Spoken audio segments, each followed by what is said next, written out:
tingnan ninyo itong balita at video na to guys, na kung saan dito ay may reaksyon si PBBM tungkol nga dito sa sinusulong ng mga kakampi, no, ni Robin Padilla, Senator Bato, yung wanted ngayon na pugante na si Senator Bato.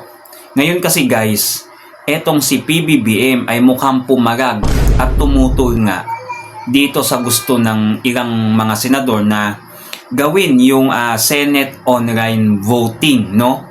Kumbaga, kahit hindi na umattend sa Senado ay pwedeng mag-online na lang, no? Sabi kasi ng ilan dito, kaya gusto nilang ipatupad ito kasi nga dito kay Senator Bato na hindi pwedeng pumunta ng Senado kasi nga nagtatago nga siya, di ba? So etong Senate online voting ay talagang tinutugan ngayon ni Pangulong Marcos, no? At ayaw niya ng voting online kasi alam naman niya na kapag pwede ang voting online at pwedeng gawin yan, makakaboto nga itong mga nakakulong, no? Kasi nga ang purpose ng mga yan yung hindi nga sila makaboto, kaya ngayon ay pinapagaganto ni President Marcos, no? So eto, panoodin natin yung latest news ngayon tungkol nga dito sa online voting, kung paano ito tinutugan ng ating Pangulo. Sabay-sabay natin panoodin yung video. Si Pangulong Ferdinand Marcos Jr. sa panukalang online voting sa Senado. Sabay iginiit ang kahalagahan ng pisikal na presensya ng mga senador sa oras ng botohan. Samantala, pinabulaan na naman ng Pangulo ang alegasyong may basbas o dikta ang Malacanang sa pagpili ng Senate President at sinabing ang mga senador mismo ang nagpapasya rito. Si President Catarong sa report. Sinagot ni Pangulong Ferdinand Marcos Jr. ang ilang maiinit na issue na kinakaharap ngayon sa Senado. Kabilang narito ang panukalang amyendahan ang mga patakaran ng Senado upang payagan ang online voting na mariin niyang tinutulan. Sa kapihan with the media sa Japan itong Mayo 29, bagamat naunawaan niya ang pagpapatupad nito noong panahon ng COVID-19 pandemic dahil sa panganib sa kalusugan, wala na umano itong sapat na dahilan upang ipagpatuloy sa kasalukuyan. All right.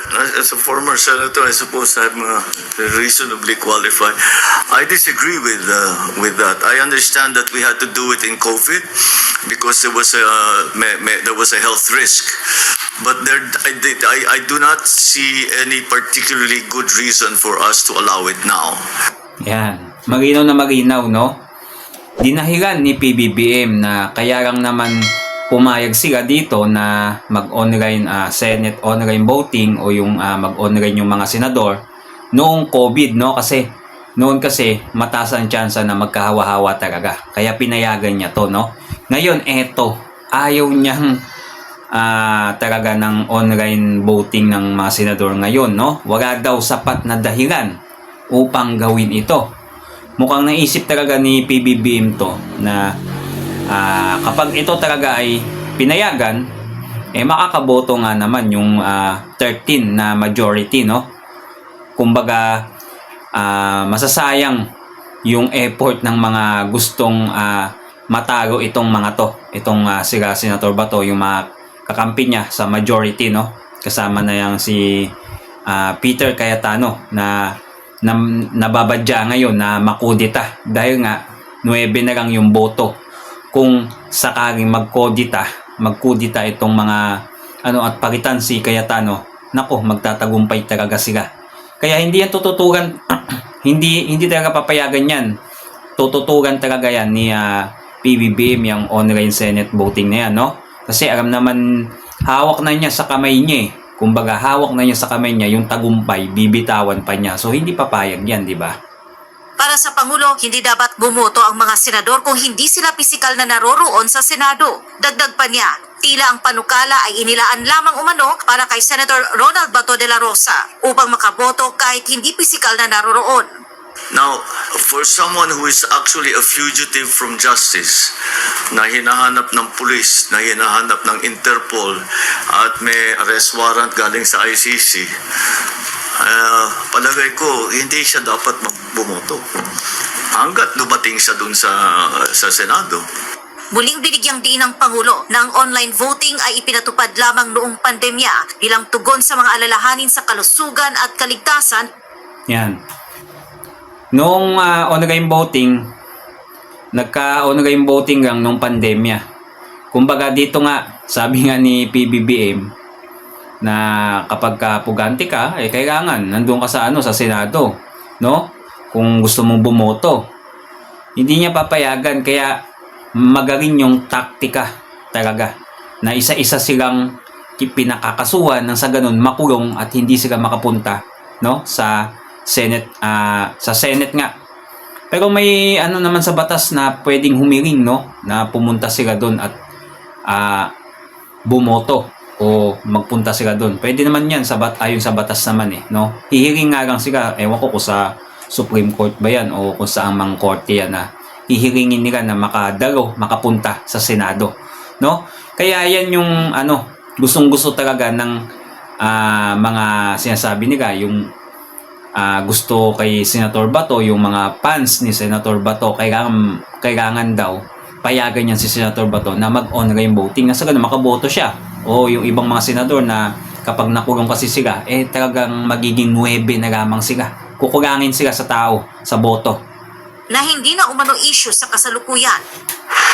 Samantala, mariing itinanggi ng Pangulo ang pahayag ni Senator Dante Marcoleta na ang pagiging Senate President ni Senator Alan Peter Cayetano lamang umano ang walang basbas ng Malacanang. Ayon sa Pangulo, hindi nakikialam ang Malacanang sa pagpili ng Senate President dahil ang mga senador mismo ang nagpapasya kung sino ang kanilang ihahalal bilang pinuno ng Senado.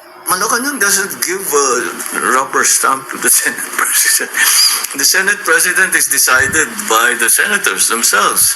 Bagamat sinabi niyang mahalaga sa administrasyon na maging maalam sa mga kaganapan sa Senado, nilinaw niyang hindi siya nagdidikta kung sino ang dapat iboto ng mga senador. Na hindi makatotohanan ng ideya na maaring utusan ng Malacanang ang mga senador kung sino ang kanilang iboboto bilang Senate President. So, ganun pala ang nangyari, no? Nakita ng butas ni Senator Marcoleta itong ng Senate President, no? Kumbaga yung ilan yata sa mga naging Senate President ay may basbas yata yan ni PBBM. Mukhang sinasabi ni Senator Marcoleta dito at pinapalabas niya na etong mga senador ay sumusunod sa gusto ng presidente kung sino ang iboboto nila.